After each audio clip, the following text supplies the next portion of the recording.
Bienvenidos y bienvenidas al Instituto Electoral y de Participación Ciudadana. Para nosotros es muy grato que nos acompañen este 8 de marzo de 2016, ya que celebramos juntos el Día Internacional de la Mujer. Me voy a permitir presentar a los consejeros electorales la licenciada Laura Fabiola Bringas.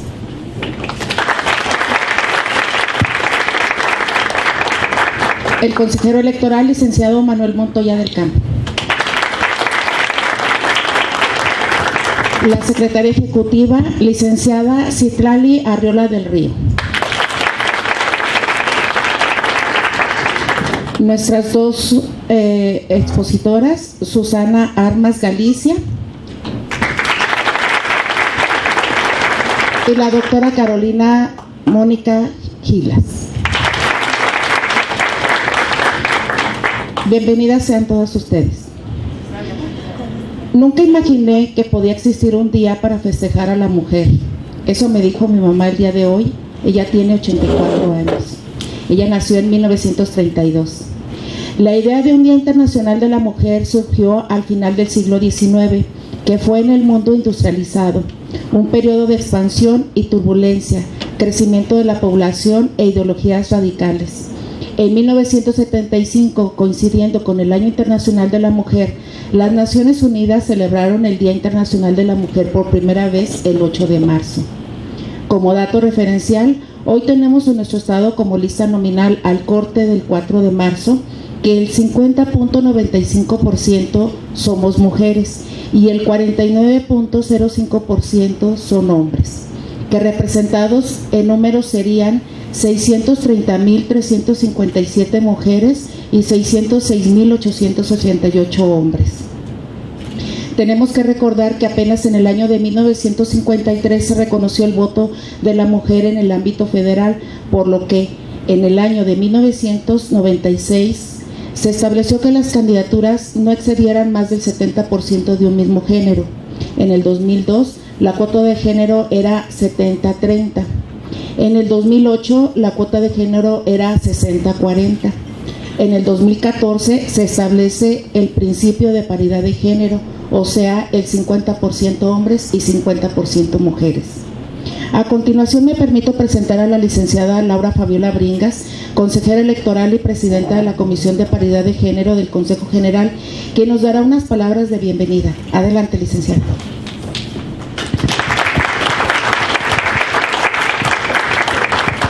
Muchas gracias, Betty. Muy buenas tardes, tengan todas y todos ustedes. Muchas gracias por acompañarnos en esta fecha tan importante. A nombre de la Comisión de Paridad de Género del Instituto Electoral y de Participación Ciudadana del Estado de Durango, me es muy grato y me honro en darles la bienvenida. Una servidora presidiendo esta comisión, acompañada de mis compañeros, el licenciado Manuel Montoya del Campo y del licenciado Francisco Javier González Pérez, quien el día de hoy también tiene otro compromiso en un curso que tenemos en la Facultad de Derecho, quien se disculpa por no estar hoy aquí con nosotros. Y con los saludos del señor presidente del Consejo General, el licenciado Juan Enrique Cato Rodríguez, me complazco en darles la más cordial bienvenida a todas y a todos ustedes. Como les digo, para mí es un honor estar hoy aquí celebrando el Día Internacional de la Mujer, este 8 de marzo del 2016.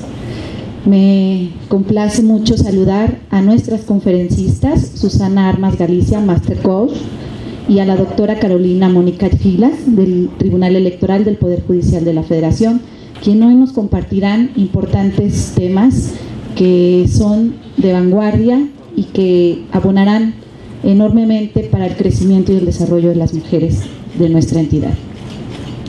Pues haciendo un poco de memoria, el Día Internacional de la Mujer. ¿Por qué tenemos un Día Internacional de la Mujer? En esta fecha que conmemoramos la lucha incansable de muchísimas mujeres que, inconformes con las condiciones laborales y el lugar que la mujer tenía en la sociedad, iniciaron diversos movimientos feministas para exigir una igualdad de trato y de oportunidades. Hoy me vienen a la mente los nombres de muchas mujeres valiosas que en distintas épocas hicieron historia. Una de ellas fue la primera mujer científica, Hipatia de Alejandría. Ella fue quemada viva por pensar, así como lo oyen, por pensar y por manifestar sus ideas.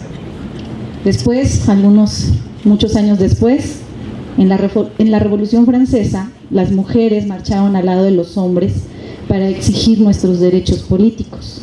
Ese movimiento dio como resultado la Declaración de los Derechos de la Mujer y de la Ciudadana de 1791, que fue un símil a la Declaración de los Derechos del Hombre y del Ciudadano. A finales del siglo XVIII y a principios del siglo pasado, las obreras empezaron a darse cuenta también que no estaban en igualdad de condiciones laborales respecto a sus compañeros hombres.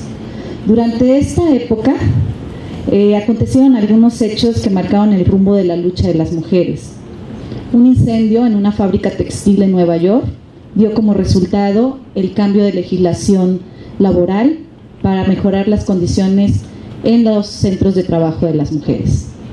Todas estas situaciones fueron dándole rumbo a la historia de las mujeres, a la lucha de la historia de las mujeres. Y bueno, podría pasarme toda la tarde contándoles anécdotas, haciendo remembranzas de hechos históricos. Sin embargo, creo que hoy debemos mirar hacia el futuro, ver hacia adelante. Debemos de reconocer que hemos logrado mucho. Hoy las mujeres tenemos oportunidades que nuestras abuelas y nuestras madres siquiera imaginaron. Hoy no nos van a asesinar por pensar. Sin embargo, sigue habiendo feminicidios. Sin embargo, muchas mujeres siguen muriendo a causa de la violencia gestacional. Sin embargo, siguen existiendo techos de cristal que nos impiden avanzar hacia puestos de trabajo con mayor responsabilidad y jerarquía. Sigue habiendo violencia política. Hoy, en pleno siglo XXI, las mujeres seguimos en pie de lucha por lograr el ejercicio y el goce pleno de nuestros derechos. Hoy enfrentamos retos diferentes que nuestras abuelas y nuestras bisabuelas. Ahora tenemos oportunidad de participar en los procesos electorales en igual número que nuestros pares hombres. Sin embargo, aún existen pocos liderazgos femeninos. Es momento de cambiar de trinchera y de dar la batalla por las mujeres que aún quedan rezagadas. Las que tenemos la oportunidad de estar hoy al frente, tenemos el enorme compromiso de jalar a las que vienen atrás, conseguir liderazgos que con el ejemplo arrastren. Por eso es importante que no dejemos de celebrar esta fecha. Es importante que no olvidemos la lucha pasada y que no dejemos de ver hacia el futuro. Reunirnos, intercambiar experiencias y opiniones para que en conjunto, en equipo, gobierno, entes públicos y sociedad, construyamos puentes de entendimiento, acortemos las brechas de desigualdad. En el Instituto Electoral y de Participación Ciudadana del Estado de Durango, la Comisión de Paridad de Género, que me honro en presidir, trabaja incansablemente, puedo decirlo y me enorgullece hacerlo, para cumplir con el principio de igualdad y no discriminación contra las mujeres. Estaremos vigilantes de que se cumpla con el principio de paridad de género en la postulación de candidaturas a los cargos de elección popular en el proceso electoral 2015-2016 y en los subsecuentes. Además, a través de diversas acciones, cursos, talleres y conferencias, promoveremos y difundiremos los derechos políticos electorales de las mujeres, la participación de la mujer en la vida pública y su desarrollo político. Pues bueno, sin más preámbulo, me permito presentar a la primera de nuestras conferencistas, la Master Coach Susana Armas Galicia. Susana Armas Galicia, permítanme dar una pequeña semblanza de su extenso currículum, no lo leeré todo por obviedad de tiempo. Es máster en programación neurolingüística, es coach con programación neurolingüística, certificación internacional en programación neurolingüística, fundadora y directora de la empresa Neurocomp NLP, fundadora y directora de Armas y Asociados Inmobiliaria, certificación Conocer y conferencista. instructora coach para varias organizaciones privadas y gubernamentales, así como para instituciones educativas. Por favor, Susana, te dejo el micrófono.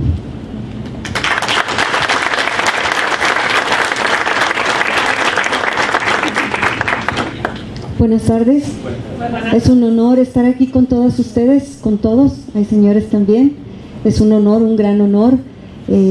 Acepté la invitación porque la mujer para mí es de verdad, de lo más valioso que existe en la creación.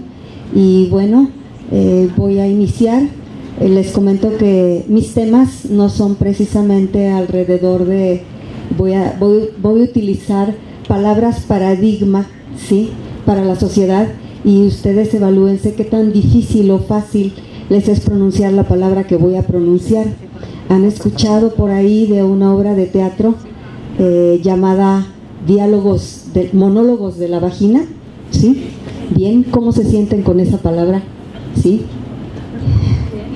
Estamos muy poco acostumbrados, ¿verdad? Lo bueno es que es una generación nueva, una generación que viene con mucha apertura y la cual tiene en sus manos el destino de las demás generaciones.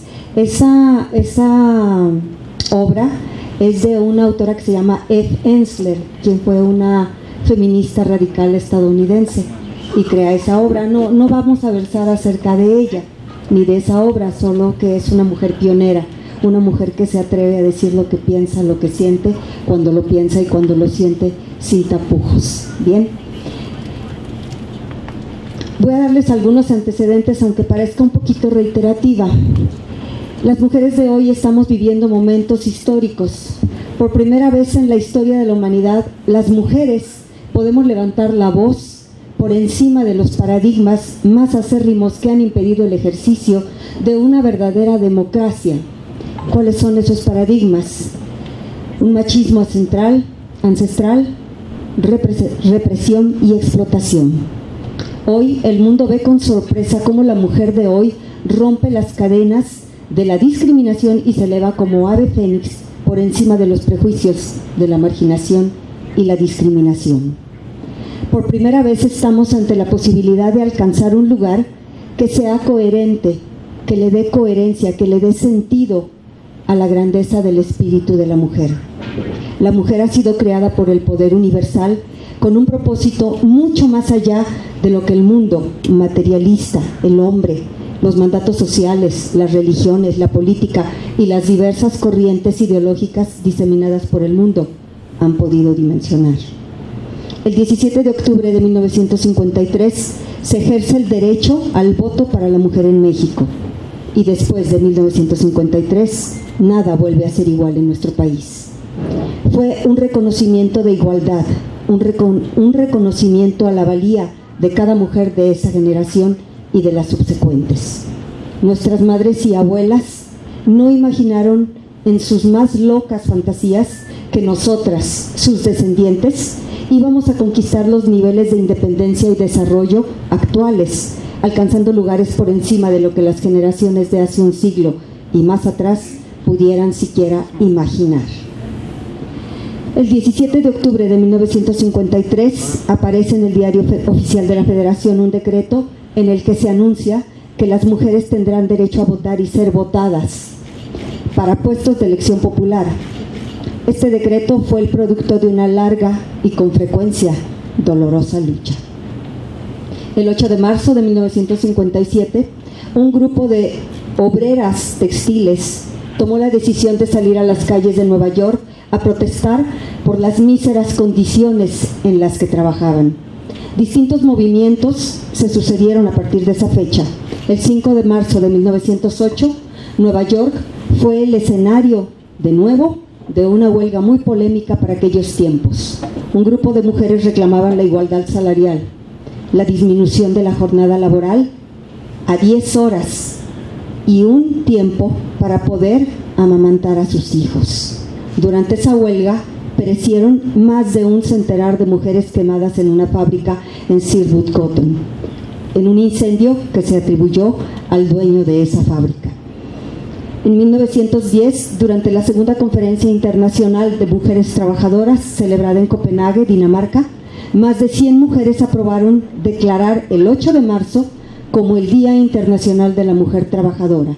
Actualmente se celebra como el Día Internacional de la Mujer.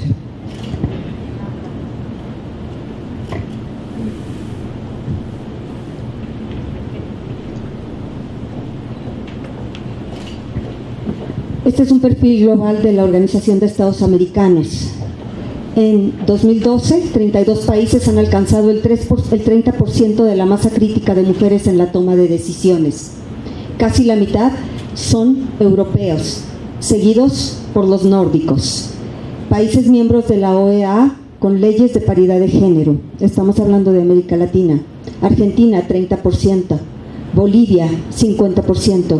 Brasil, 30%, Costa Rica 50%, Ecuador 50%, Guyana 30%, Honduras 30%, México 40%, Panamá 30%, Paraguay 20%, Perú 30%, República Dominicana 33%, Uruguay 33%.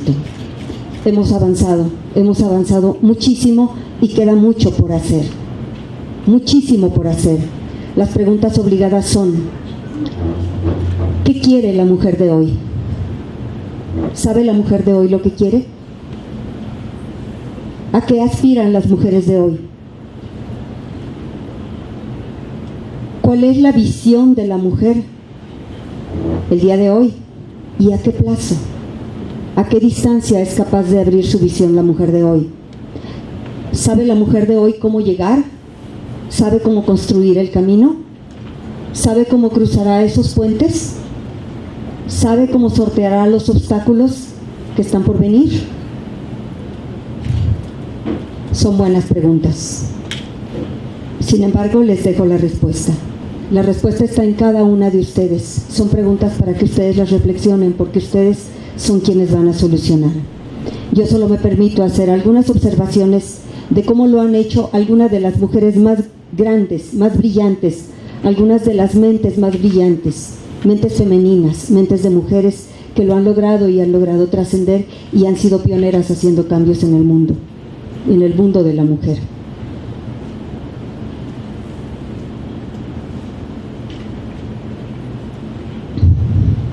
El amor ha sido el opio de las mujeres, como la religión el de las masas. Mientras nosotras amábamos, los hombres gobernaban. Kate Millett. Las grandes mujeres, al igual que los grandes hombres, hicieron cambios basados en principios, en sus principios fundamentales, que son atemporales, son eternos. Utilizar el amor como principio rector y móvil de la vida es uno de los secretos. Hoy como ayer, las mujeres deben negarse a ser sumisas y crédulas, pues el disimulo no puede servir a la verdad. Germaine Greer. La dignidad humana es un principio sin el cual la mujer puede salvar su integridad. Amurallar el propio sufrimiento es arriesgarte a que te devore desde el interior. Frida Kahlo.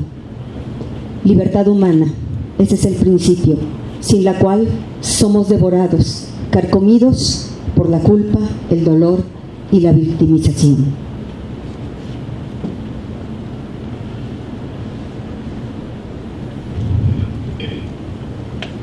El opresor no sería tan fuerte si no tuviese cómplices entre los oprimidos. Simone de Beauvoir. Amor propio.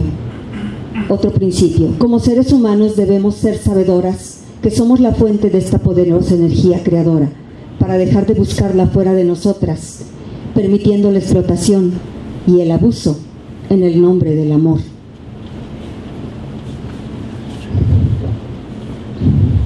La feminidad es el arte de ser servil. Podemos llamarlo seducción y hacer de ello un asunto de glamour, pero en pocos casos se trata de un deporte de alto nivel. En general, se trata simplemente de acostumbrarse a comportarse como alguien inferior. Virginie Despentes. Integridad y autorrespeto para dejar de permitir ser manipuladas y exhibidas como mercancías o objetos de placer por los medios masivos de la forma más superficial y materialista existente, llamada mercadotecnia. Uno no puede pensar bien, amar bien, dormir bien, si no ha comido bien. Derecho a la vida, el principio regulador de la existencia. Hemos creado un mundo materialista, en el cual el dinero es el medio para conseguir los alimentos básicos que garanticen la supervivencia. Sin ellos, el mundo colapsa, y es irónico que en un mundo lleno de abundancia y riqueza estemos creando miseria y hambruna.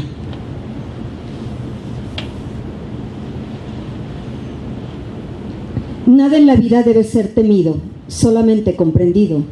Ahora es hora de comprender más para temer menos. El potencial, todos, absolutamente todos los seres humanos, y eso te incluye a ti, sin importar diferencias de sexo, raza, credo, ideologías o estatus económicos, somos poseedoras de potencial e inteligencia ilimitados. Tenemos la capacidad de crear, de razonar, de aprender, de albergar pensamientos y sentimientos. La fórmula que responde a todas las preguntas es actuar y pensar a partir del ser, a partir de quién eres tú. ¿Te has preguntado quién eres? Sin tu nombre, sin tu apellido, sin decir soy arquitecto, ingeniero, no sé, la profesión que tengas. ¿Te has preguntado quién eres sin decir soy esposa de fulano, hija de sutana y de mengano? ¿Quién eres?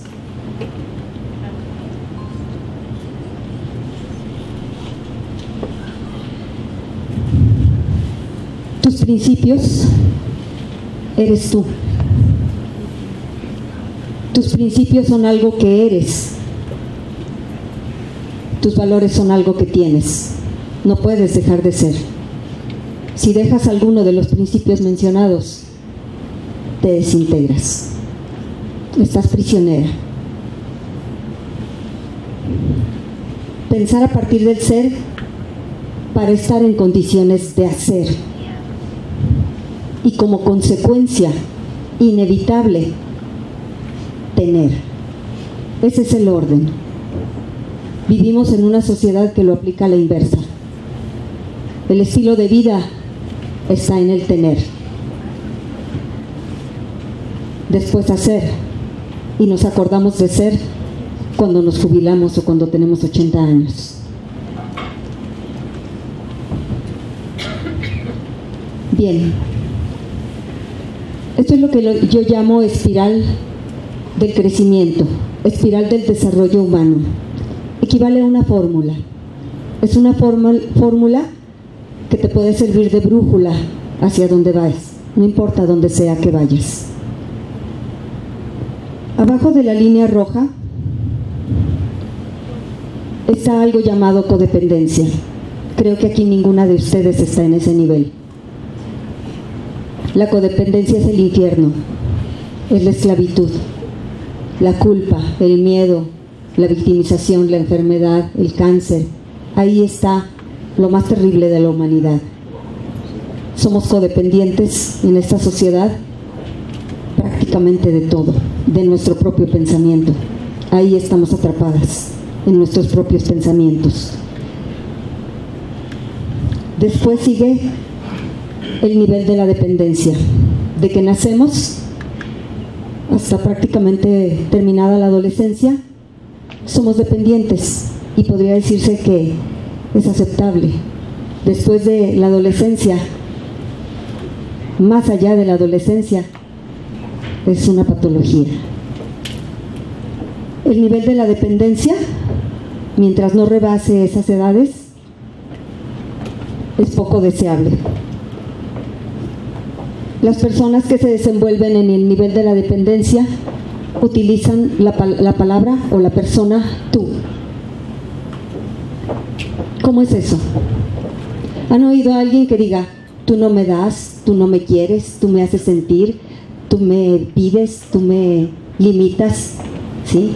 Es tan grave que que a veces el hombre golpeador, que yo espero que aquí nadie conozca eso, ¿sí?, está golpeando a la mujer y dice: mira lo que me haces hacer, mira lo que me haces decir. ¿Ves? ¿Sí? En ese nivel es una patología también, ¿sí? El tú, la culpa, culpar al otro. En el nivel de la dependencia, el individuo, la persona, no se hace cargo de lo que piensa, de lo que siente o de lo que dice.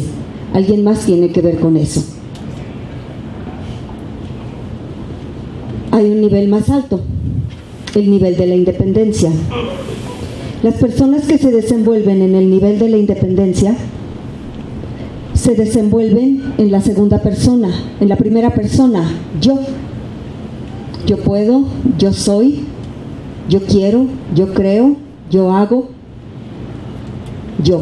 Son personas independientes, autónomas, que asumen lo que dicen, lo que piensan, lo que sienten y lo que hacen como suyo. Lo reconocen como suyo. Por lo tanto, está más en su control. El nivel más alto que puede alcanzar un ser humano es el nivel de la interdependencia. Las personas que se desenvuelven en ese nivel utilizan la persona, nosotros, la tercera persona. El liderazgo es salirme de mí y pasar al nosotros. Salirse del yo y pasar al nosotros. Ahí están los grandes líderes, las grandes lideresas, las personas que han trascendido, los seres humanos que han abierto brecha para el crecimiento humano. Se desenvuelven en el nosotros. ¿Cómo se llega hasta ahí? ¿Qué es lo que yo o tú tendríamos que hacer, o cualquier otra persona? ¿Cuál es el camino que nos lleva?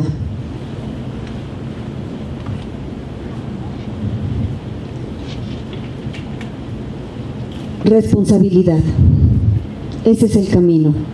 Asumir lo que piensas, lo que sientes, lo que dices como tuyo, para que esté en tu posibilidad, esté en tu control, para que tú te puedas autodirigir.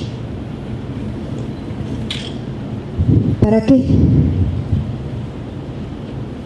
Si el infierno está en la codependencia, quiere decir que el cielo está en la interdependencia, la libertad. La libertad es un estado mental. La libertad es paz interior. Es el nivel más alto que puede alcanzar un ser humano.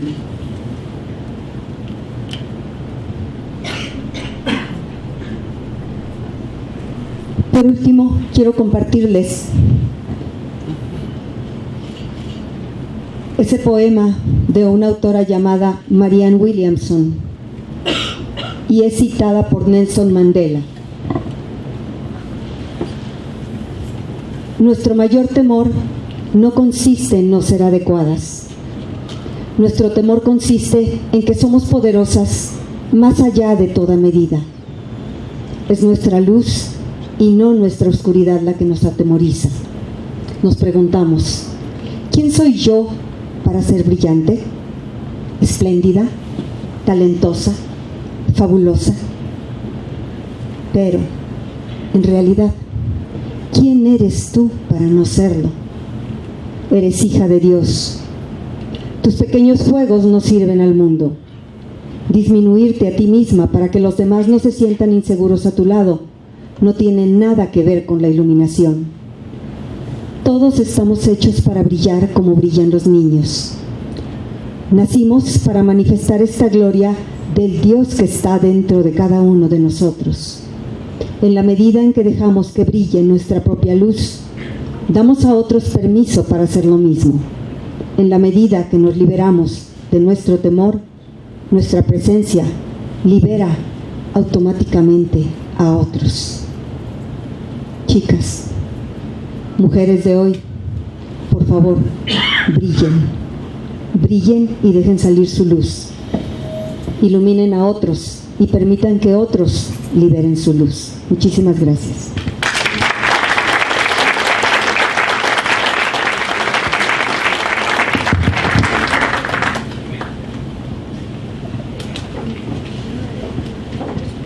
Muchísimas gracias, Susana.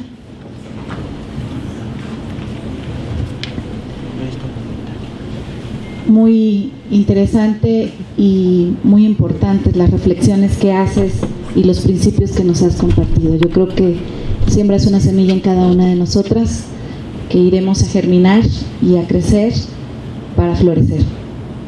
Enseguida me honro en presentar a la doctora Carolina Mónica Gilas. Ella es doctora en Ciencia Política por la Facultad de Ciencias Políticas y Sociales de la Universidad Nacional Autónoma de México y profesora de Derecho Electoral en la misma facultad. Maestra en Ciencias Políticas por la Universidad de Szczecin, Polonia. Actualmente se desempeña como investigadora en el Centro de Capacitación Judicial Electoral del Tribunal Electoral del Poder Judicial de la Federación. Es especialista en estudios de la democracia, transiciones y derecho electoral. Sus investigaciones recientes se centran en los temas de la libertad de expresión en el ámbito electoral, sistemas electorales y en el tema de coyuntura, la reforma electoral 2014. Sus publicaciones recientes incluyen el libro Candidaturas Independientes, Desafíos y Propuestas y el Manual de Asignación de Representación Proporcional, ambos en colaboración con Luis Medina Torres, 2014.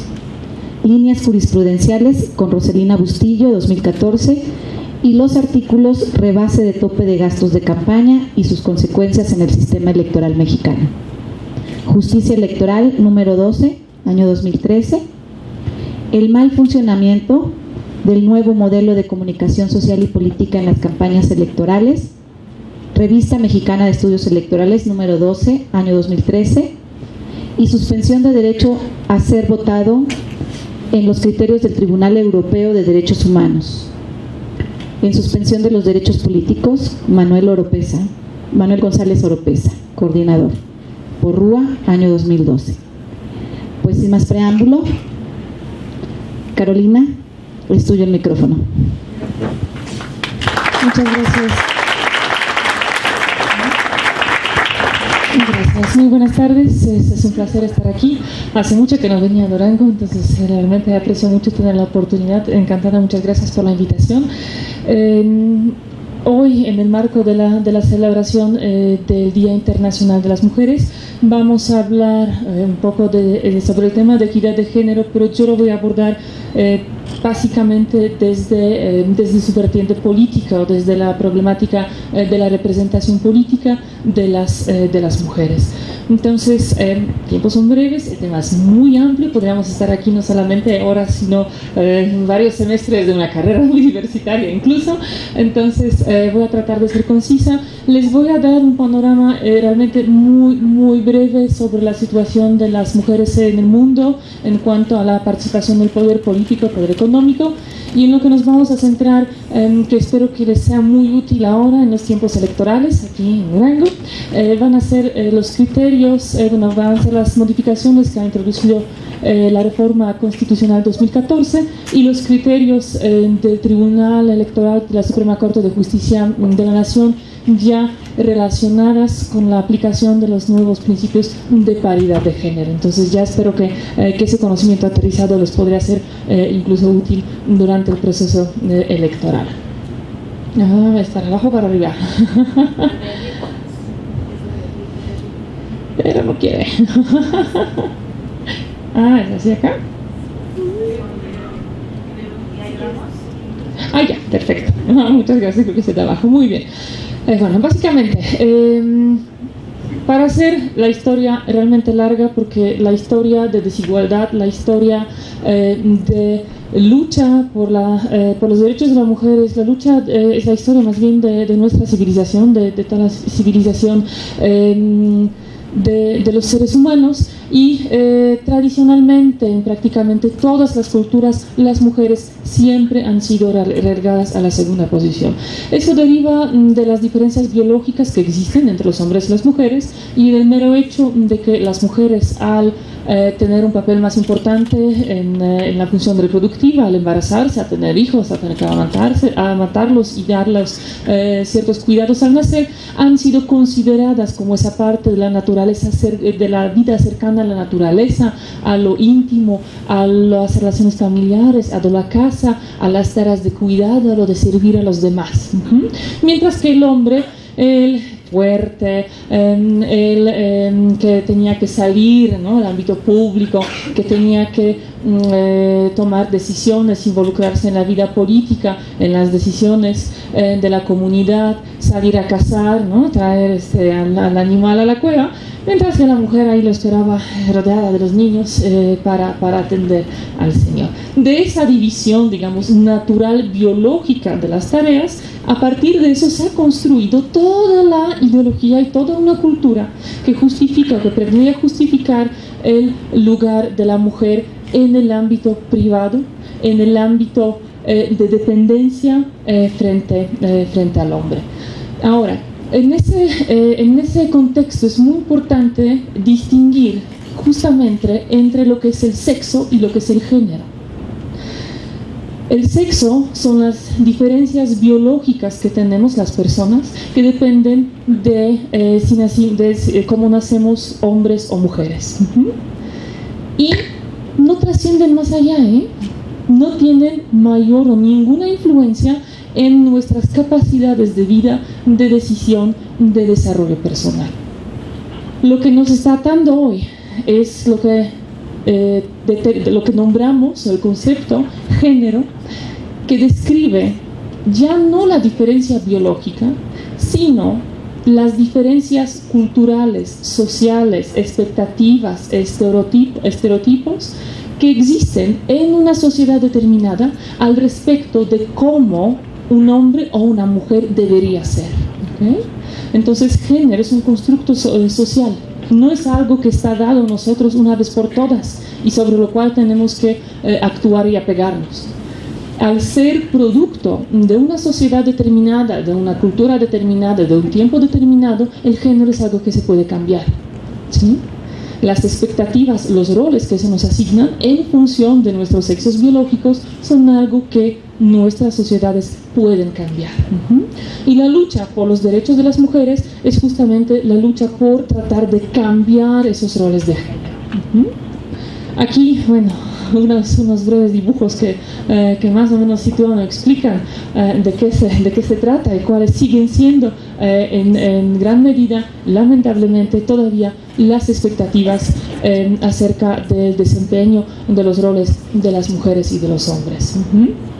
Porque es importante señalarlo, a pesar de los grandes avances que se han dado, no solamente en México, sino alrededor del mundo, a pesar de una muy importante inclusión de las mujeres en el ámbito laboral, en el ámbito educativo, en el ámbito político, de todos modos, hoy seguimos cargando con ciertas expectativas tradicionales, de que además de desempeñar nuestro papel profesional, además de participar en la vida profesional, de tener una carrera, de tener un trabajo, de tener ambiciones, de todos modos se espera, en la mayoría todavía, de que seamos las mujeres quienes, además de eso, atendamos a la casa, a la familia, vayamos a lavar, al súper, a llevar a los niños a la escuela, atender a los enfermos, a los adultos mayores y todas las cuestiones de la vida familiar, ¿no? Entonces, el fenómeno muy descrito también ya por la literatura es que desde la conquista ya de cierta parte de nuestros derechos económicos, laborales y políticos, cargamos con dobles o triples jornadas. Porque además de desempeñar una oficial, digamos, en la vida pública, nos toca otra más frecuentemente en la vida privada. Eso no es mi invento, hay datos estadísticos tanto sobre México como sobre todos los países del mundo. En caso mexicano, consulten la página de la INEGI, la encuesta nacional sobre uso de tiempo, para que puedan ver cuántas horas diarias dedican las mujeres a las tareas domésticas más por encima de lo que hacen los hombres. El promedio diario es de 3-4 horas. También la encuesta señala que las mujeres dedicamos en promedio diario 2 horas menos a las actividades profesionales, a las actividades laborales, que puede parecerles poco, pero si lo suman por una semana es una jornada completa, son 10 horas. lo que significa que, por supuesto, nuestras posibilidades de ascenso, desarrollo personal, promoción, aumento, etcétera, etcétera, etcétera, se ven perjudicadas frente a los hombres, quienes pueden dedicar ese tiempo extra a sus tareas profesionales, ¿no? Porque ahí sencillo el empleador dice, no, pues prefiero que siempre está aquí, ¿no?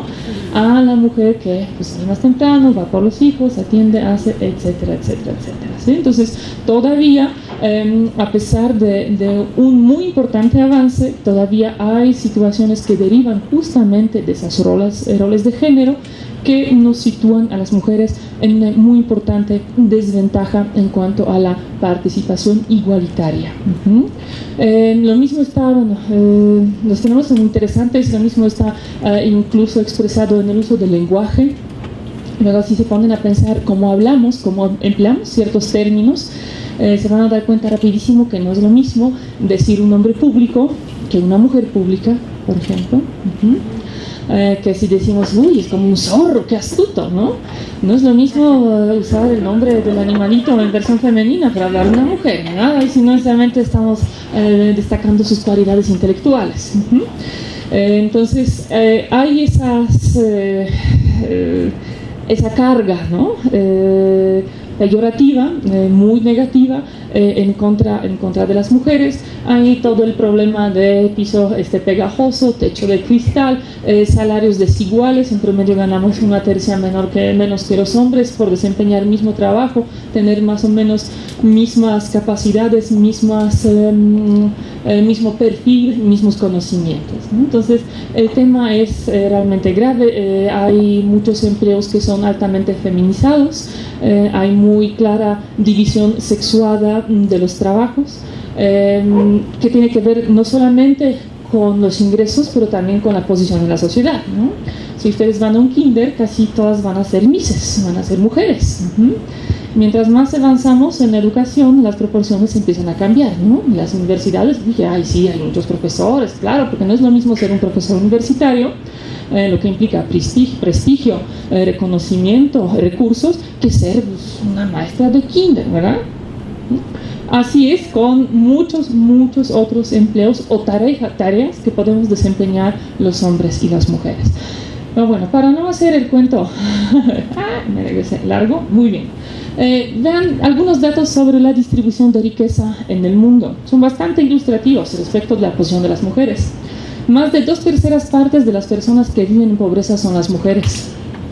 Las mujeres somos la mitad de la población, de hecho un poquito más, la proporción casi siempre es 51, 52, 48 o 49.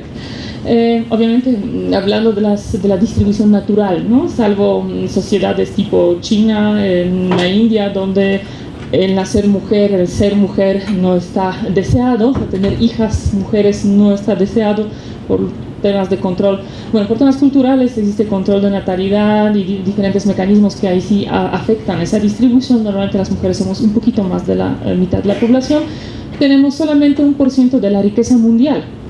Las mujeres reciben solamente el 10% de todos los ingresos a nivel mundial. Producen la mitad de los alimentos que se consumen en el mundo, pero poseen solamente el 1% de las tierras. Son el 40% de empleados a nivel mundial. La brecha salarial, como les comentaba, es en promedio a nivel mundial 30% todavía. Incluso en los países muy avanzados como Noruega, como Finlandia, sigue arriba de 20%. La mitad de las mujeres en el mundo desempeñan trabajos que son inestables, que pueden desaparecer en cualquier momento y son muy mal pagados, los trabajos precarios. Y en el caso mexicano trabajan 46 mujeres por cada 84 hombres. En cuanto a la distribución del poder en el mundo, la situación todavía también se ve bastante complicada. Solamente el 14% de las mujeres ocupan puestos de dirección. Las mujeres son el 3% de los directores de las empresas de más alto nivel de la lista Fortune 500. Ocupan 20%, un poquito más de 20% de lugares legislativos a nivel mundial. Alrededor de 20 puestos de jefes de gobierno en el mundo, y en el poder judicial son más o menos 27% de los jueces. Como pueden ver, seguimos en una pirámide. Muchas de ustedes son muy jóvenes, seguramente o están o hace poco egresaron de la universidad y podrían ver que en los salones de clase la proporción era más o menos mitad y mitad, ¿no? Lamentablemente, ya saliendo de la universidad, terminando la educación, cuando uno se incorpora en el mundo laboral, en el ámbito que sea prácticamente, va a ver cómo esas mujeres empiezan a desaparecer. Y mientras más arriba vamos, hacia más altos niveles vamos, menos mujeres vamos a encontrar. ¿Por qué es así? Pues por todos los problemas estructurales, por los roles de género, por los estereotipos, por las dificultades a las que nos enfrentamos las mujeres en el desarrollo de las carreras profesionales, que pueden ser algunas tan básicas como, por ejemplo, falta de modelos a seguir. Para una mujer no es fácil ser líder. No hay modelos de lideresas mujeres, ¿no? De liderazgo femenino. Si eres muy suave, bueno, nadie te aprecia, todo el mundo se dobla la cabeza, a veces parece más mamá que, ¿no? No sirve. Si eres ruda como hombre, peor, ¿no? Y ahí en lo que caemos es en palabras frecuentemente muy ofensivas hacia las mujeres, ¿no? Entonces, es una ruta en la que nos estamos enfrentando con muchos problemas que tienen que ver con cómo conciliar la vida privada con la vida profesional, en qué rutas seguir, en qué modelos seguir, en cómo desempeñarnos, cómo desarrollarnos, ¿sí? Y eso tiene que ver con todo tipo de situaciones. Seguramente, bueno, yo les puedo platicar de mi experiencia incluso personal. Viajo mucho por trabajo. Mi hijo ya no está, bueno, está chiquito, no tan chiquito, tiene 5 años y medio en ese momento, pero estuve viajando pues toda su vida. Y a mí siempre me preguntan, ¿tiene hijos? Sí, ¿cuánto tiene ese niño? Tenía 6 meses, 8 meses, 1 año. ¡Ay, tan chiquito! ¿Y con quién lo dejó? ¿Sí? No, pues con su papá. Y sobreviven. A ninguno de mis compañeros, y son más hombres que mujeres que desempeñamos la función de profesores en el centro, a ninguno de mis compañeros, nunca nadie le ha preguntado que con quién deja a sus hijos cuando sale de viaje. ¿No? Nunca. Y si sobreviven, ¿no? Un ejemplo en el ámbito político, Michelle Bachelet, cuando estaba buscando la presidencia, la preguntaron, bueno, pero ¿cómo lo va a hacer? Ser presidenta y ser mamá, ¿no? ¿Sabe qué? Le contestó de manera muy inteligente: le voy a responder esa pregunta cuando veo que la hace a un hombre en esta campaña, a uno de mis contrincantes. En cuanto veo que a él le pregunte cómo lo va a hacer ser papá y ser presidente, ahí podemos hablar de qué estrategias voy a utilizar yo, ¿no? Entonces todo eso demuestra que sigue esa expectativa, que sigue esa visión de que la mujer, ¿dónde debe de estar? Y está bien si sales tantito a entretenerte en el día, bueno, pero no se te olvide que tu papel, que tu rol más importante sigue siendo, ¿no?, la familia, los hijos, todo el tema de la vida privada, ¿no? Ese es tu lugar, mujer, a la cocina, ¿no? Casi. Veamos un poquito de datos sobre la representación de mujeres en el poder legislativo. Esos son datos de la Unión Interparlamentaria, que es una organización que reúne a los legisladores de los países de todo el mundo. Y aquí pueden ver los comparativos regionales a nivel mundial. Las mujeres son más o menos 22.6% hasta finales del año pasado de legisladoras. Y aquí pueden ver por región cómo se distribuye en cámara baja, Senado combinado. Pueden ver que los países pues, más avanzados son por supuesto los países nórdicos. Ahí creo que no hay ninguna sorpresa, todos pensamos en esos países como un paraíso en términos de género, un poco frío, parece un poco helado, pero paraíso. A las Américas, ahorita fíjense, segundo lugar, 27.30, deriva de la implementación en los últimos 20-25 años de manera muy fuerte, muy contundente de las acciones afirmativas a favor de la participación de las mujeres. Europa, el resto de Europa, excluyendo a los nórdicos, 24%, y el resto del mundo de ahí para abajo. Otro un poquito de datos interesantes, la correlación entre el índice de desigualdad de género y la representación política de las mujeres.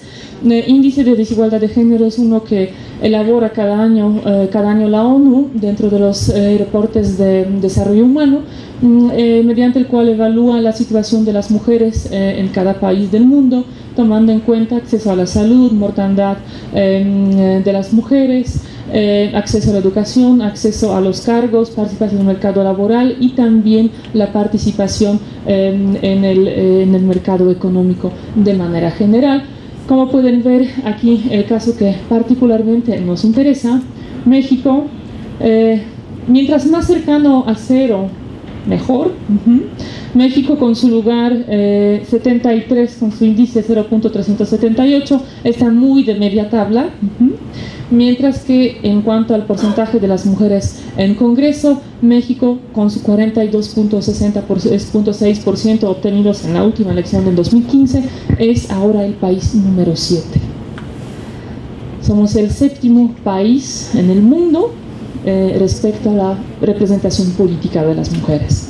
Sin embargo, y es algo muy lamentable, ese avance en el ámbito político todavía no se traduce en el avance en todos los demás ámbitos, ¿no? Que es algo que es una agenda muy pendiente que implica muchas tareas de aquí por delante. ¿Cómo llegamos a ello? ¿Cómo México llegó a ser un país, el 7º lugar en el mundo, por encima de España, Francia, Inglaterra, incluso Dinamarca, Noruega? La respuesta son las cuotas de género, las acciones afirmativas. Salud. Las acciones afirmativas son básicamente mecanismos que pueden implementar los países, los estados, para compensar en alguna medida a ciertos grupos las desventajas que estos tienen por haber sufrido por tiempos prolongados de discriminación.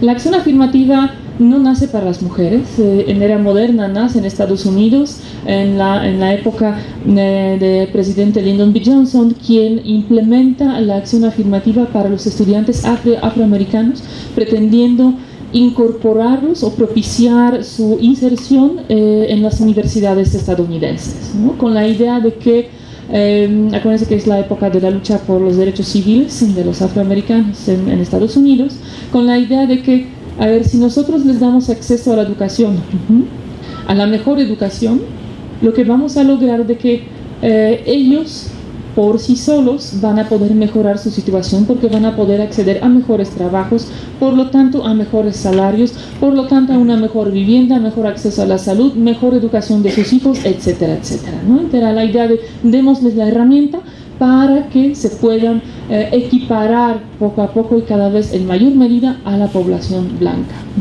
Así es como nacen las acciones afirmativas, las cuotas, y después han empezado a utilizarse para propiciar, fomentar la participación política de las mujeres.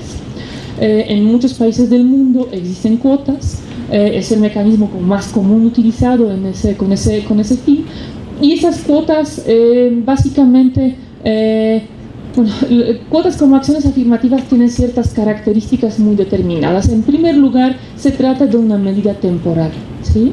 O sea, las cuotas llegaron para quedarse, pero llegaron para quedarse cierto tiempo, ¿sí? No llegaron para quedarse con nosotros por siempre.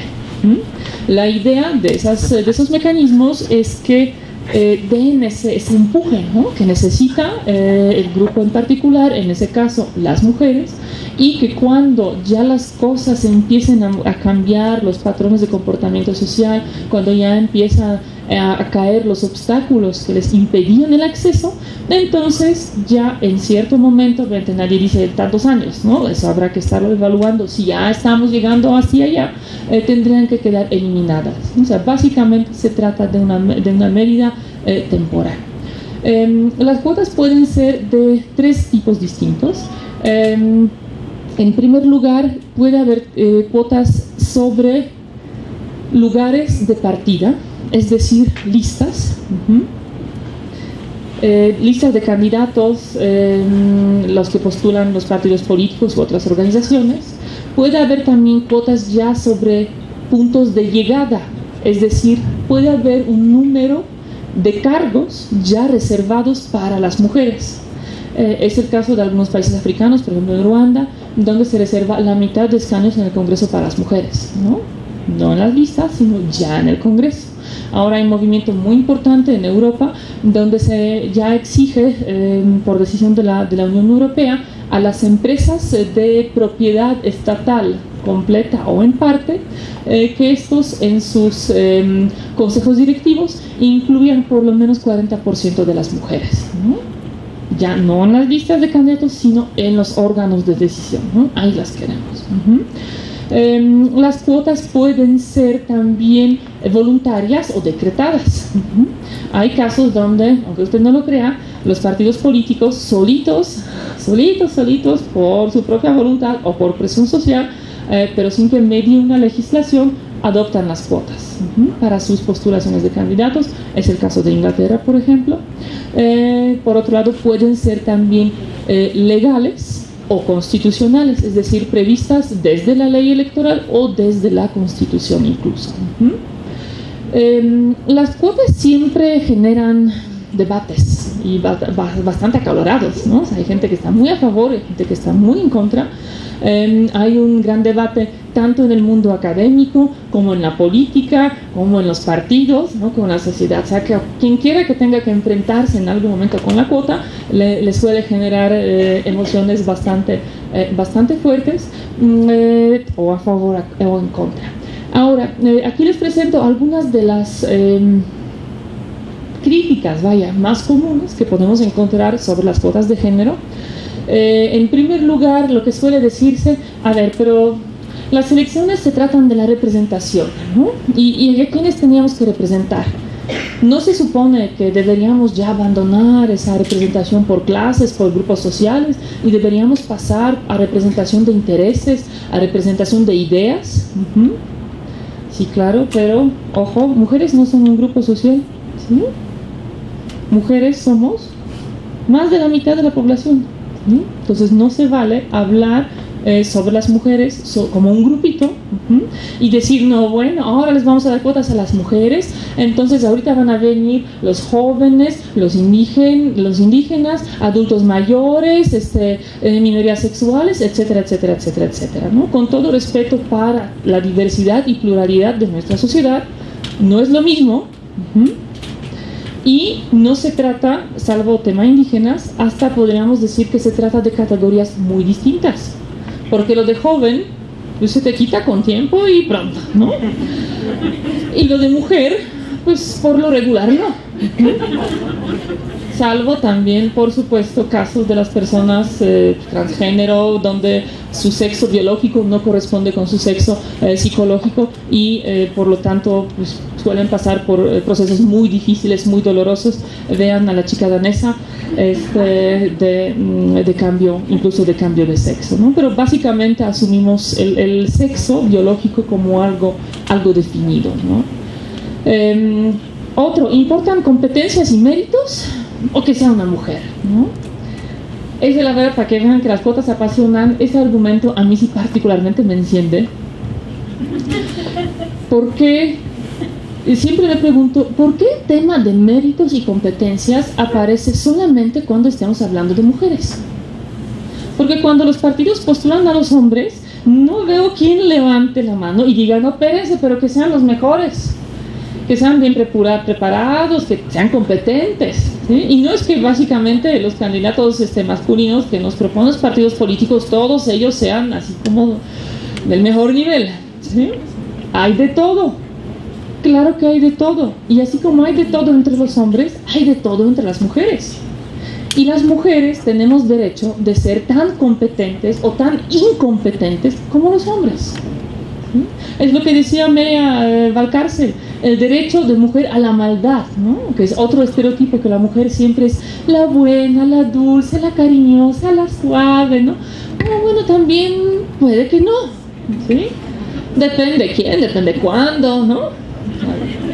tenemos mismo derecho de ser personas con toda la diversidad que los hombres, ¿sí? Entonces yo diría, tema de competencia, sí, por supuesto, por favor, pero también parejito, ¿sí? Si vamos a exigir que sean competentes, exijámoslo, por supuesto, pero para ambos géneros, ¿no? Tanto para las mujeres como para los hombres. Después, que discriminan a los hombres, bueno, eso también está complicado. ¿Dónde dice que los hombres tienen derecho a 100% de postulaciones de candidatos a algún cargo?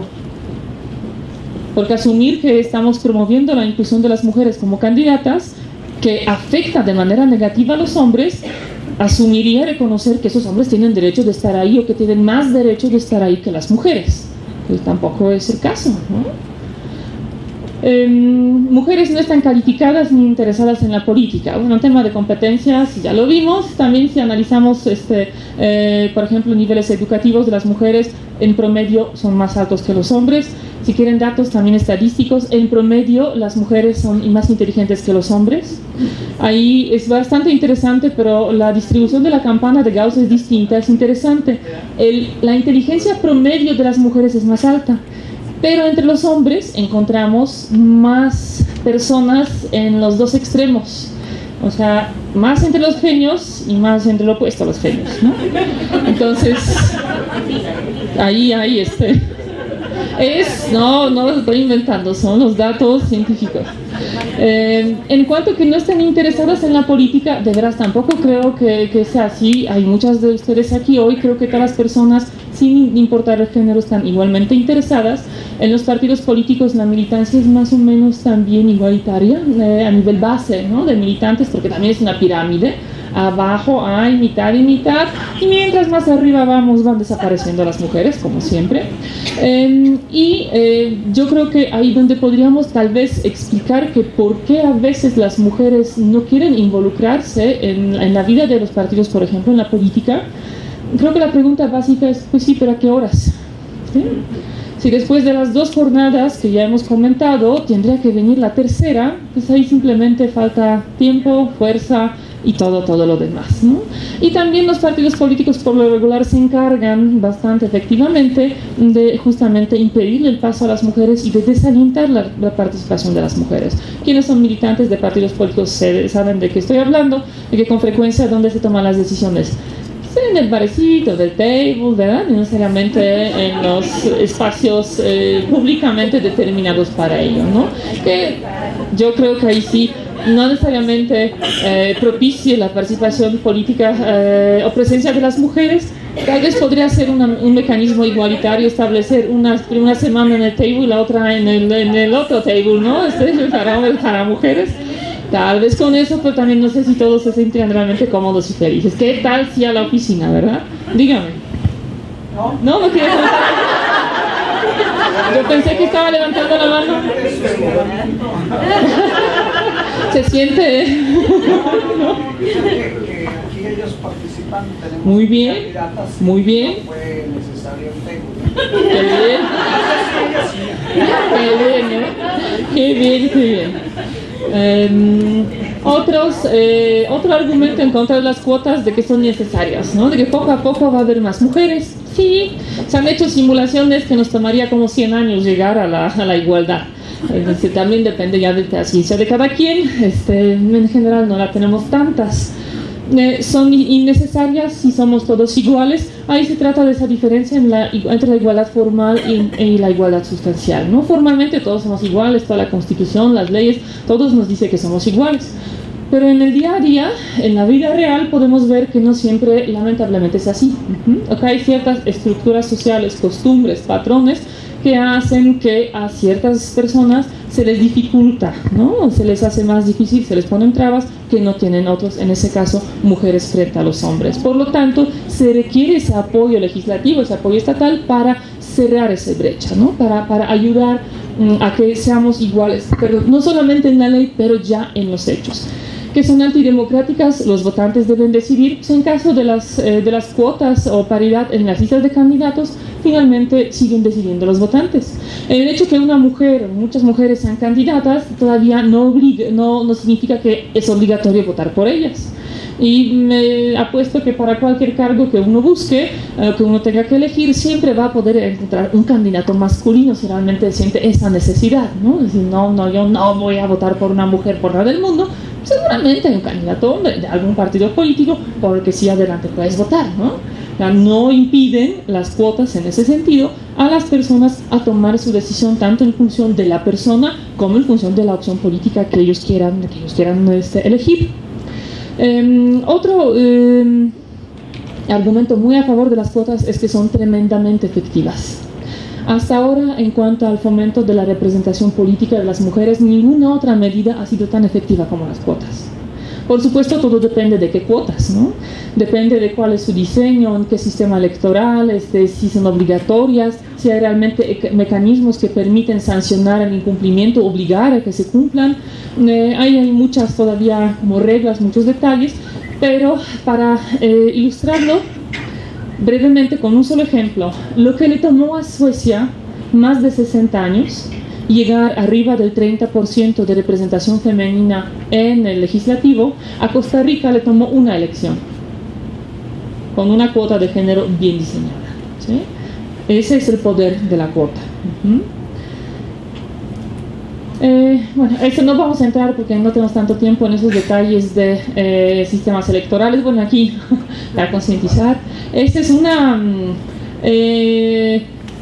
imagen de la campaña que se divulgó en República Checa justamente a favor de las cuotas de género, donde se preguntan, ¿Mato pravdu na výber? ¿Realmente tienen una elección? ¿Sí? Entre puros candidatos hombres. Aquí el desarrollo de las cuotas en América Latina, en la región todos los países tienen algún mecanismo de la cuota, de diferente efectividad, de diferente diseño, y también frecuentemente han sufrido modificaciones a lo largo del tiempo, pero como pueden ver, desde la implementación de las cuotas, que fue en los 90, en todos los países hubo un aumento en cuanto a la representación femenina.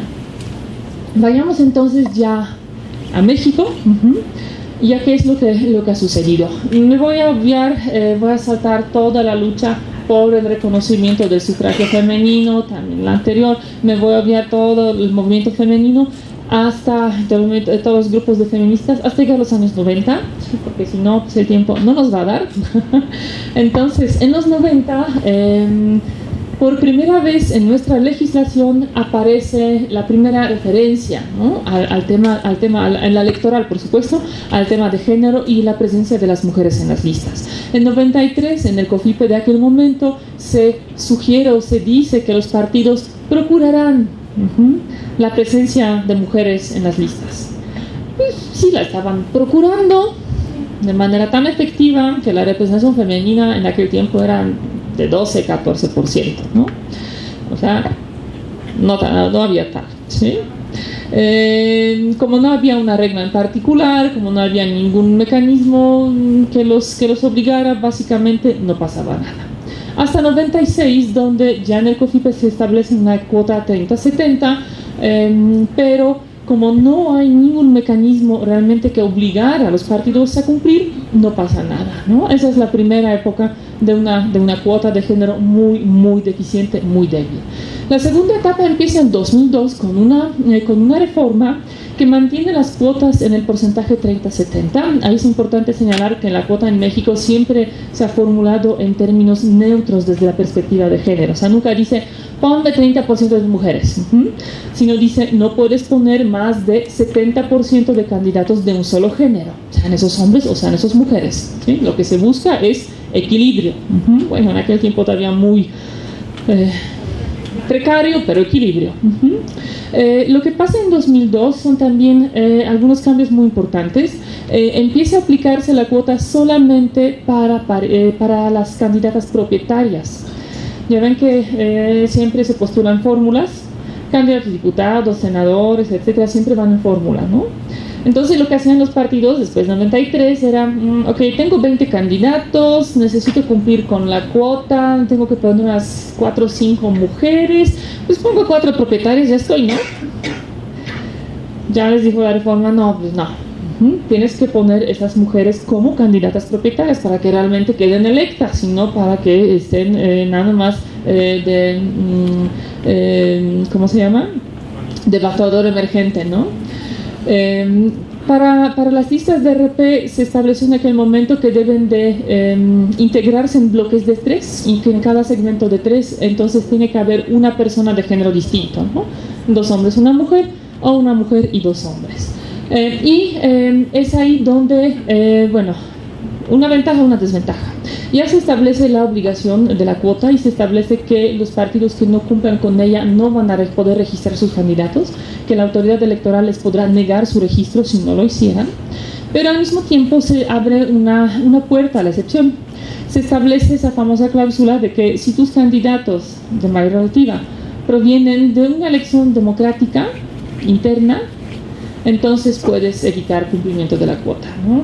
O sea, si Vox Populi es mujeres no, ya lo vamos a respetar, ¿no? Si tus militantes dicen puros candidatos hombres, no, pues ni modo, fue muy democrático, ¿no? Ahora, en esta etapa empiezan a darse ya ciertas sentencias interesantes. Ya es cuando, ante la obligatoriedad de la cuota, empieza a jugar un papel importante la autoridad electoral y tanto administrativa como la jurisdiccional, porque ya empiezan a exigir la cuota, a interpretar su aplicación, y en su caso, ante un incumplimiento, se puede recurrir ante esas autoridades. Por eso es que en esa época empieza realmente a verse un desarrollo jurisprudencial en el tema. Uno de los casos que aquí les traigo tiene que ver con las listas de RP del PAN en Hidalgo, en 2007, donde en la primera, obviamente, el partido incumple con la cuota. Entonces les niegan el registro, les obligan a hacer las adecuaciones, y los hombres a quienes mueven en la lista y a quienes quitan de la lista, pues van a presentar sus quejas ante el tribunal electoral diciendo: oye, están violando mi derecho político a ser votado, a ser candidato, porque me quitan de la lista y ponen a una mujer. ¿Qué les dijo el tribunal? No es violatorio. Porque si bien existe el derecho a ser votado, el derecho a ser votado no significa que tú, en particular, debes ser candidato en una elección determinada. O sea, tu derecho a ser votado no significa que tienes que ser candidato en 2007, ¿no? Puedes serlo en cualquier otro momento, ¿no? Y también dice: las cuotas son una obligación legal. Si los partidos no cumplen con ella, y si la autoridad tiene que tomar medidas necesarias para realizar los ajustes, y si esas medidas implican que hay que mover de lugar o eliminar de la lista algún nombre, no, pues ni modo, ¿sí? Lo que tiene que prevalecer es el mandato legal y el principio de equidad de género, la inclusión, en ese caso, de las mujeres en las listas. Después nos llega la tercera etapa, que estamos ya en 2007, donde se eleva en las reformas 2007-2008 el umbral de la cuota hasta 40%. Ya entramos en la era 60-40, y donde las listas de RP se modifica la dinámica de elaborarlas. Ya es en segmentos de A5. En cada segmento de A5 tienen que estar 3-2, 3 mujeres, 2 hombres, o al revés, 3 hombres, 2 mujeres, y que los candidatos en cada segmento tienen que ordenarse de manera alternada, lo que dice la ley, ¿sí? Y aquí tenemos otro caso muy importante, muy interesante. Se mantiene, por supuesto, la cláusula de excepción. El caso es de Maritelma Guajardo, en la elección de 2009. Ella fue postulada por un partido político vía RP, y era candidata número 4, ¿sí? La lista en aquel momento fue encabezada de su partido por una mujer.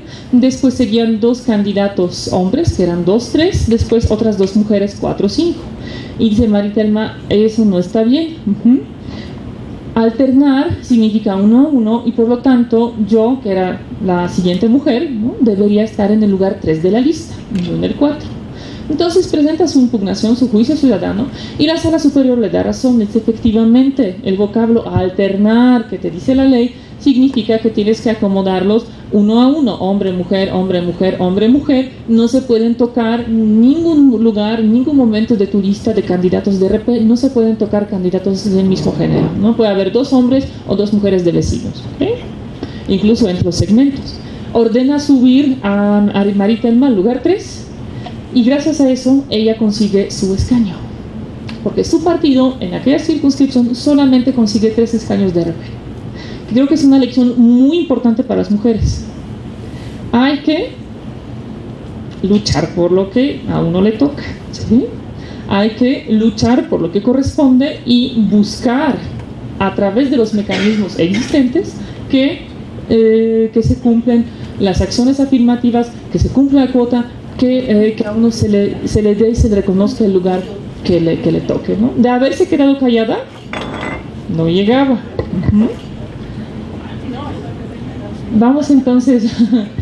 Después no hay más movimientos legales, pero en 2011-2012, en el proceso electoral federal, tenemos una situación que cambia todo otra vez y que nos catapulta a una nueva época en cuanto a la aplicación de las acciones afirmativas.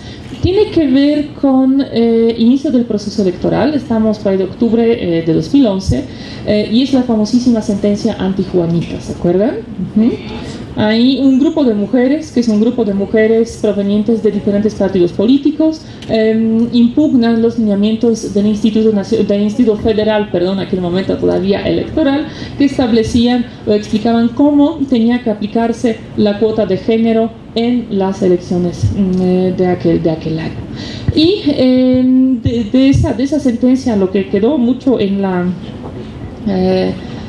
pues en los medios, ¿no? Y en ese conocimiento popular es el tema antijuanitas, que tiene que ver con un fenómeno muy bonito que se daba en 2009, donde obviamente los partidos cumplían con la cuota, postulaban las mujeres que tenían de suplentes a los hombres. Entonces, después de quedar electas, se les pedía a las mujeres que renunciaran, se renunciaban antes, recién asumidas el cargo, y se quedaba ejerciéndolo durante todo el periodo pues, el hombre que era el suplente.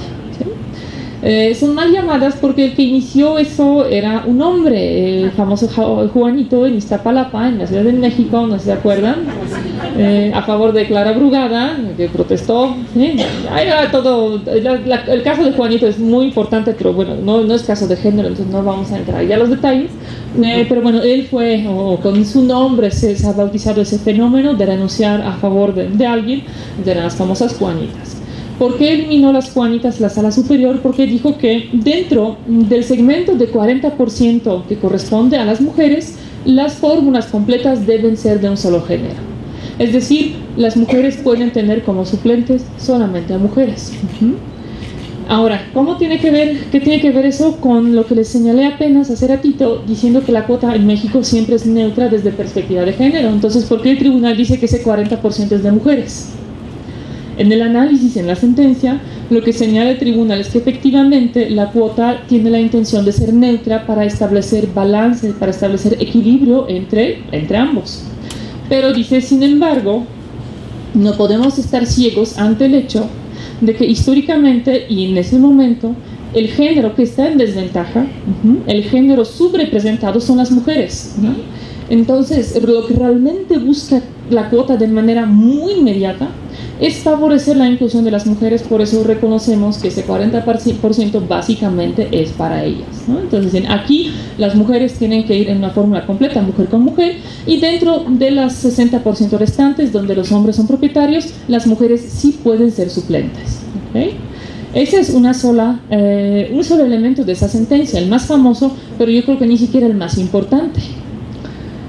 Lo todavía más importante de esa sentencia fue la eliminación de la cláusula de excepción. Lo que dijo la sala superior es que ya, hasta aquí llegamos. A mí ya no me importa cómo vas a elegir tus candidaturas, qué tan democrático es tu procedimiento, qué tipo de procedimiento de selección de candidatos tienes.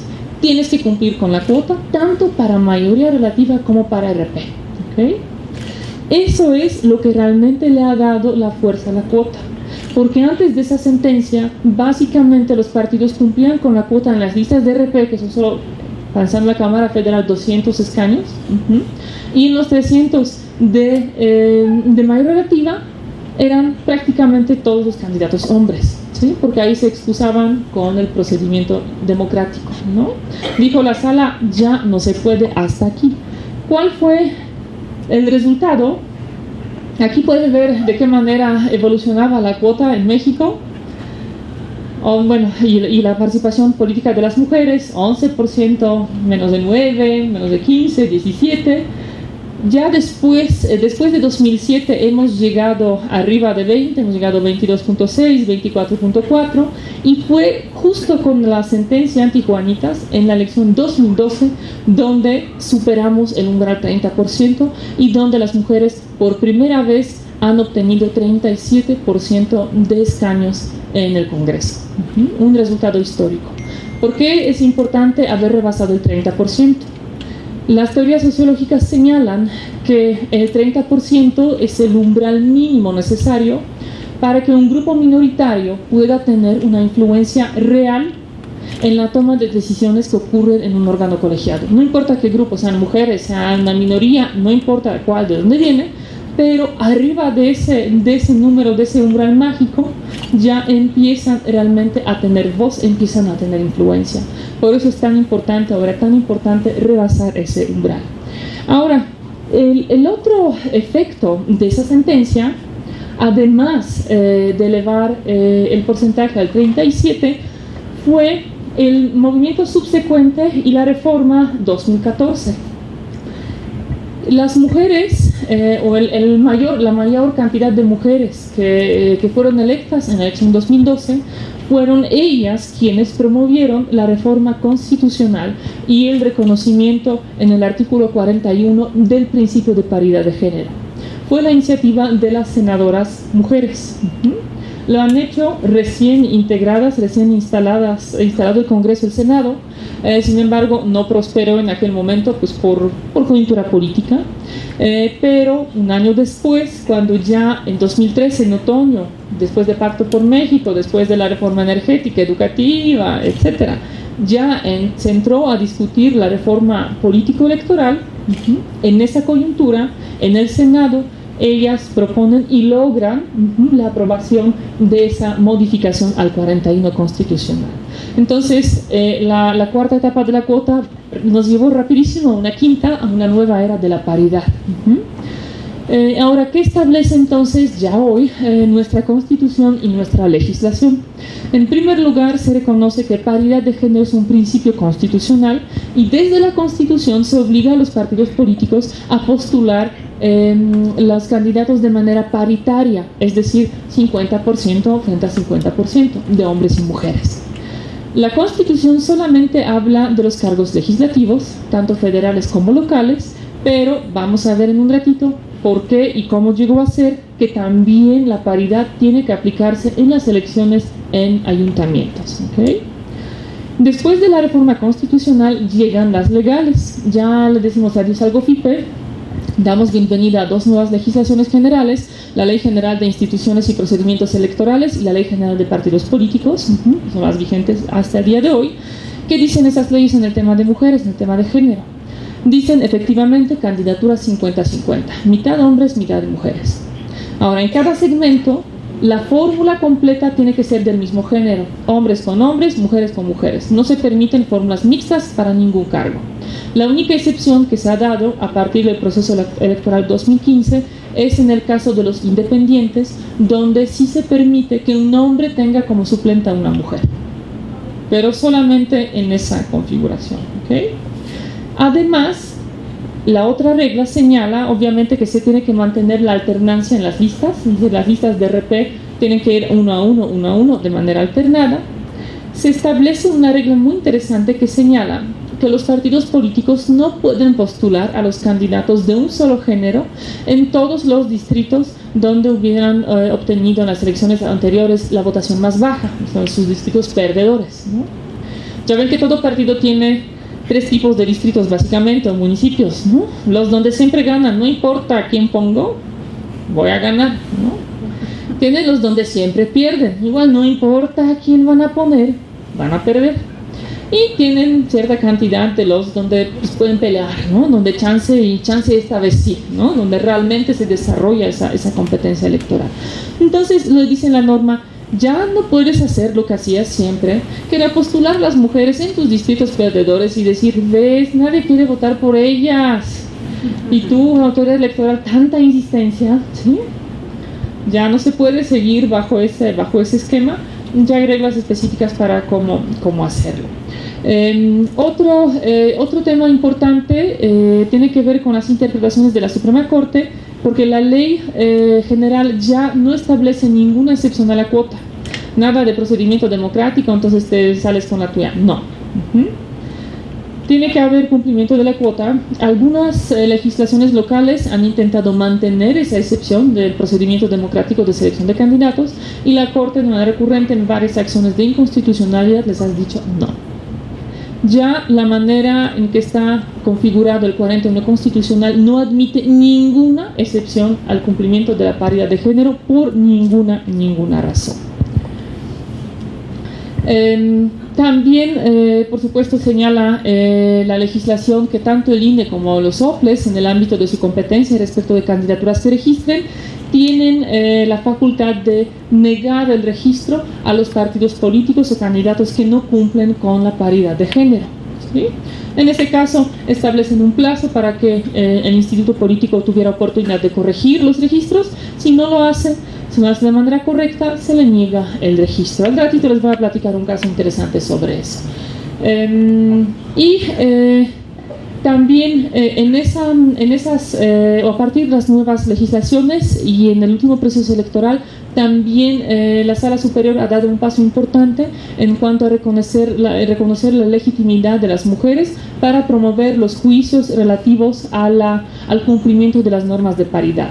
Antes solamente se permitía que la persona que participa en un proceso de elección de candidatos, por ejemplo una mujer que participó pero no quedó, ¿no?, lo pudiera impugnar. Ahora cualquier mujer lo puede hacer. Lo que dice la Sala, todas las mujeres tienen interés en proteger el acceso, en proteger los derechos de todas las mujeres, ¿no? Entonces, no importa, aunque tú no hayas participado en ese proceso, si adviertes que no se han cumplido las reglas de paridad en las postulaciones, puedes presentar tu juicio ante el órgano responsable.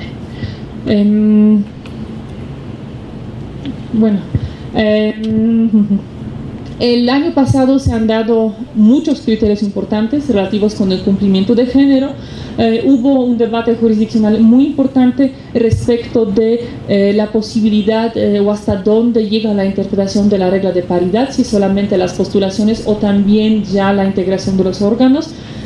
Finalmente, la decisión última y el criterio vigente es que solamente las postulaciones, ya no la integración de los órganos en sí.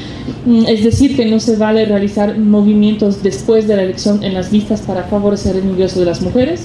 Tienes que cumplir con tu paridad en el registro, con eso ya estás. Y un tema de legislativo, antes de pasar a municipios, que son todavía más importantes, un tema que les quiero señalar tiene que ver con las listas de mejores perdedores. Es algo interesante que son mecanismos que aplican en algunos estados, donde o una parte de la lista o toda la lista de candidatos de RP no son registrados previamente, sino son los candidatos vía mayoría relativa que no ganaron, pero obtuvieron buenos resultados. Son los mejores perdedores, vaya. Se los agarra, se los ordena y ellos son la lista de RP. Ahí hubo discusiones interesantes entre lo que decía la Sala Superior y la Suprema Corte. La Suprema Corte dice que sí son viables esas listas y que la segunda lista, esa lista de mejores perdedores, se tiene que reconfigurar en función del género, y la Sala Superior dice no. Y se mantiene muy firme en su postura de que si cumpliste con tu paridad de género en la lista preregistrada y en los distritos uninominales, entonces ya después no es viable, no se permite hacer ningún otro ajuste. Por los tiempos que ya veo que nos están apremiando, me voy. La composición de la Cámara de Diputados a partir de la reforma, pueden ver otra vez un aumento muy importante. Ya estamos en 42.2 de mujeres en la Cámara de Diputados. Les puedo comentar que en la mayoría de las entidades federativas, salvo caso de Morelos, también ha habido un aumento en la representación de las mujeres en los congresos locales. El otro tema son los ayuntamientos. Les comentaba que la Constitución no habla de paridad para ayuntamientos, solamente habla para legislativos, federales y locales. Sin embargo, vayamos contando la historia más o menos desde el principio. Después de la reforma constitucional y las leyes generales, las entidades federativas empezaron a adecuar sus normas internas, sus legislaciones electorales, y la mayoría de ellos reconoció algún tipo de paridad en las listas, en las postulaciones de municipios. Como pueden ver aquí, la mayoría lo han hecho en cuanto a la paridad vertical. ¿Qué es la paridad vertical? Es la que aplica para la lista de regidores, para la lista de RP, ¿sí? Esa es la vertical. La horizontal es la de candidaturas a presidentes municipales. Como podemos ver, solamente en 2 casos, en Campeche y en el Distrito Federal, se reconocía esa paridad horizontal, todos los demás la reconocían solamente vertical. Ahora, ¿qué es lo que pasa ya en las elecciones? Empiezan a caer casos ante la Sala Superior relativas justamente si se debe o si no se debe aplicar la paridad de género en los municipios y de cuál. Entonces, desde inicio, el tribunal está diciendo tienes que aplicar la paridad en las 2 vertientes. Tanto vertical, candidaturas a las presidencias municipales, como tanto horizontal en las presidencias como vertical en las listas.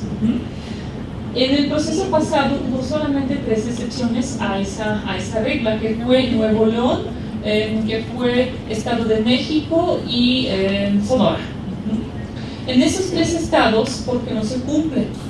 Porque hay, por supuesto, también hubo una variedad en la actuación de las autoridades electorales. En algunos estados, por ejemplo en Querétaro, el Instituto Electoral, en los lineamientos que emitió, dijo desde el principio tienes que cumplir con paridad de municipios, ¿no? Hay entidades que no lo hicieran de esa manera, no existe la obligación legal, es el caso de las 3 excepciones que les señalo. Y entonces, cuando ya llegan esos casos a la Sala Superior, el proceso está muy avanzado. Ya están en campañas muy entradas. Y dice la Sala Superior, bueno, a esas alturas ya no es viable que nosotros ordenemos, demos de baja a candidatos para hacer las modificaciones. Sería perjudicial para los candidatos, para los partidos políticos, especialmente ante el hecho de que apenas ahora nosotros les estamos señalando esa obligación, ¿no? Es decir, a la hora de registrar los candidatos, como no estaba previsto en la ley, ellos no tenían conocimiento de que deberían postular las candidaturas de esa manera, ¿no? Por lo tanto, dice la sala, por esta vez, ¿sí?, se las vamos a perdonar. Sin embargo, y en principio, en las elecciones municipales hay que cubrir la paridad horizontal, la paridad vertical, siempre y sin excepción. ¿Okay? De ahí derivan 2 jurisprudencias, la 6 y la 7, que justamente señalan ese hecho. Después, el caso Salud interesante, del que seguramente todos escucharon, es el caso Chiapas. ¿Se acuerdan qué pasó en Chiapas el año pasado? Chiapas fue, ya sé, muy interesante. Chiapas fue el estado en el cual solo un partido político cumplió con las reglas de paridad.